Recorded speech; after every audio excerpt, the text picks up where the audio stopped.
My name is Ginger. I run Exclusive ARC, the elite reviewers club. I help authors of women's fiction and romance books get genuine reviews for their books the moment they go live on Amazon. And as I work with more and more authors, I have been trying to do these little series of videos about how to improve your publishing game. And one thing I wanted to talk to you about, which I think is kind of a serious topic today, are the fundamentals. So I think nobody approaches writing from purely the perspective of making a living or gaining money. I think all of us, I know for me, I've been writing stories since I was 12, always wanted to be a writer, and Amazon just came along and offered me the opportunity to actually get paid for doing that. And I think most of the people who I work with through Exclusive ARC, most of the authors are the same sort of person. They write because it's their passion, and Amazon has just given them the opportunity to make money from it. And what I wanted to talk to you about was really something that seems so blindingly obvious. You might think it's insulting that I'm telling you this, or it might seem so game-changing you are really grateful that you've heard this and you wonder why no one's told it to you before. That's how I felt when I first heard it. So as I said, writing is a craft, not an art. And one of the fundamental things, I think, is to approach writing in a completely counterintuitive way. And this is what the successful writers do. So as a writer myself, what I do is I come up with a nugget for a story, and then I write the story and I plug it out, and then afterwards I'm like, I've got this amazing novel, I want to sell it. So I think about, what's the best title for it, how am I going to write the blurb for it, what's the market for it. And that is the complete wrong-handed way to do it. What you want to do is think of the title and the marketing and everything to do with that first, and then write the book. Because if you notice on Amazon especially, the books that are successful, as I said, it's a craft, not an art. They follow certain formulas. Like a craftsman will build a table knowing that it has to have 4 legs and a flat surface. And basically it's the same with successful romance books. They have to have certain beats, is what writers call them. So in general, you have a bad boy and a good girl, and the book starts off where they meet and it seems like they'll never get along. And then the next stage of the book is where they're like, oh, actually, they have this connection. They should get together. Then the third beat is something terrible happens, tears them apart. You think they'll never get back together. And the fourth part is the love miracle, where they do. That's how all romance books work. That's how all romance stories work. If you watch a romance movie, a rom-com, they all work in that same fashion.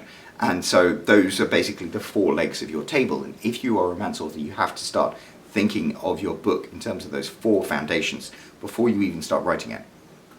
And I think that's something a lot of us writers sometimes miss out on. We just write what we want to write, the story we want to tell, and we don't think about it from the perspective of what the readers want to read. And the readers want to read that table, that story with the 4 foundational legs on it. And it's almost like all sitcoms have a formula, all the successful action movies have a formula. That formula is the most important thing.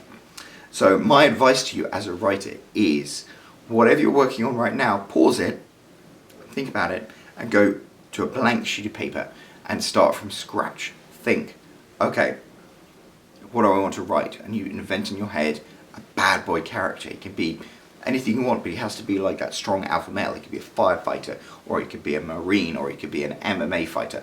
And you have to think of that good girl.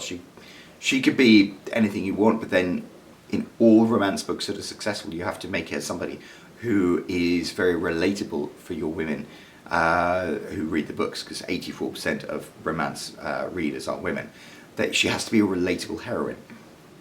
For example, 50 Shades of Grey, E.L. James, she wrote about her lead character, Anastasia, who was a complete klutz. Apart from being a complete klutz, there's pretty much nothing to her. But being a complete klutz, everyone's a complete klutz. They can relate to that. So it was genius, really. It was the same kind of with Bella from Twilight. She didn't really have a personality except being a klutz. And then the fact that she lacked personality allowed you to fit into that and see the story through her eyes. It's obviously with romance books, it's always from the female perspective. It happens the same with books from a male perspective. If you ever read James Bond, Ian Fleming himself, the author, said he specifically left James like a blank slate, so every single male reader could read it and think, I could read James Bond. The same thing with romance feminine characters. They have to be kind of that blank slate that women can relate to. Then you think of a reason why they might hate each other. I don't know, maybe once the woman is an animal rights activist and the guy is like your Chris Pratt Hunter type. I don't know, you have to think of that. But as soon as you come up with that simple concept of why these two aren't going to get along, you spark that story that's going to end up being fantastic.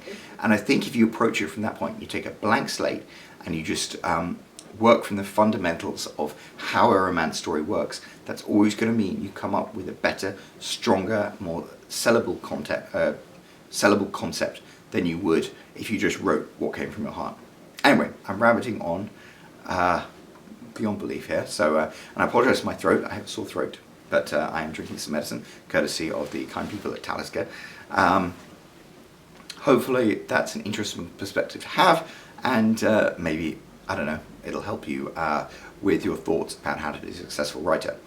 What I can tell you is this: writing is not rocket science.